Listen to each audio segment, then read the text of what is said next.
Untuk mengetahui informasi terkini, kita langsung sapa jurnalis Kompas TV Muhammad Syahri Romdon di lokasi tambang Gunung Kuda Kabupaten Cirebon, Jawa Barat.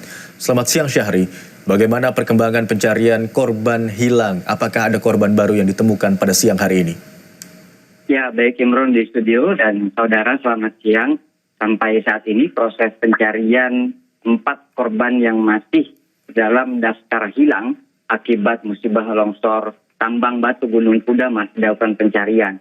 Seperti biasanya, memang pencarian ini menggunakan beberapa komponen. Pertama adalah K9 3 ekor yang diterjunkan sejak pagi dan sudah memberikan sinyal atau pemetaan di 3 titik yang memang menjadi potensi ada korban yang ada di lokasi tersebut. Kemudian petugas mengerahkan sejumlah alat berat untuk mengeruk dan mencari, karena memang kita ketahui bahwa material longsoran di titik ini adalah bebatuan, sehingga sangat tidak mungkin atau kesulitan apabila dilakukan secara manual. Kemudian selain itu juga ada tim dari Kementerian ESDM yang memang melakukan pemantauan sejak awal menggunakan alat bantu total station, di mana alat bantu ini untuk mendeteksi pergerakan bebatuan atau lereng-lereng yang memang berpotensi terjadinya longsor susuran. Kalau kami coba amati, Fahim, di sini dalam penanganan kasus dibagi menjadi 3 hal. Pertama adalah di mana potensi, maksud kami adalah tim fokus untuk mencari para korban yang memang masih tertimbun di lokasi tersebut. Penanganan yang kedua adalah penanganan kasus hukum yang sudah masuk ke dalam ranah pidana, di mana 2 orang sudah ditetapkan sebagai tersangka dan 8 orang telah diperiksa. Baru saja kami tadi mendengar informasi terbaru dari Kapolresta Cirebon Kombes Pol Sumardi yang menyatakan bahwa pihaknya akan juga berusaha memeriksa beberapa dinas dan juga kementerian yang memang memiliki kaitan erat dengan perizinan dan teknis pengawasan. Hal ini akan menjadi salah satu pengembangan yang bisa jadi menjadi terbukanya, terungkapnya proses perizinan seperti apa yang hingga akhirnya mengakibatkan kesalahan-kesalahan secara penambangan, metode penambangan, tidak diindahkannya soal K3 dan lain sebagainya. Nah, poin yang ketiga yang ingin kami sampaikan adalah penanganan terhadap korban terdampak dari musibah ini.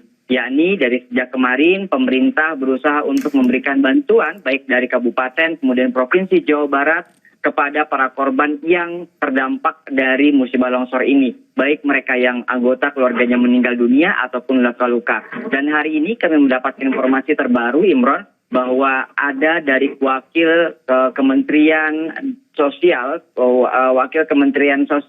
itu informasinya akan berkunjung ke Kabupaten Cirebon menemui sejumlah korban yang terdampak dari musibah longsor ini dan juga akan meninjau lokasi, akan melakukan asesmen dan pencatatan yang bisa menjadi salah satu rekomendasi perbaikan agar ke depan upaya-upaya ini dapat dilakukan, upaya-upaya penanganan ini dapat dilakukan secara simultan dan secara komprehensif oleh seluruh pihak terkait. Tentu ini menjadi salah satu poin yang juga menjadi bahan perhatian dari pemerintah Provinsi Jawa Barat, di mana Gubernur Jawa Barat Deddy Mulyadi memberikan intensitas yang sangat fokus terhadap penambangan-penambangan, terutama yang ilegal. Beliau sudah mengatakan bahwa sudah ada beberapa penambangan-penambangan yang ilegal yang sudah ditutup. Kemudian juga dari Dinas Kementerian ESDM, maksud kami Dinas ESDM Provinsi Jawa Barat yang juga sudah melakukan peninjauan terhadap beberapa tambang-tambang di wilayah Provinsi Jawa Barat yang tentunya itu menyalahi atau terindikasi adanya kesalahan sehingga tidak ada lagi musibah yang cukup menyakitkan, artinya banyak sekali korban jiwa yang timbul dari kesalahan ini. Apalagi dalam rilis yang disampaikan pada minggu kemarin terungkap fakta bahwa para penambang ini tidak mengindahkan 2 surat larangan yang telah dikeluarkan oleh kementerian, yakni di bulan Januari 2025 dan juga pada bulan Maret 2025. Ini adalah salah satu indikator untuk melakukan pengawasan-pengawasan oleh kementerian atau dinas Provinsi Jawa Barat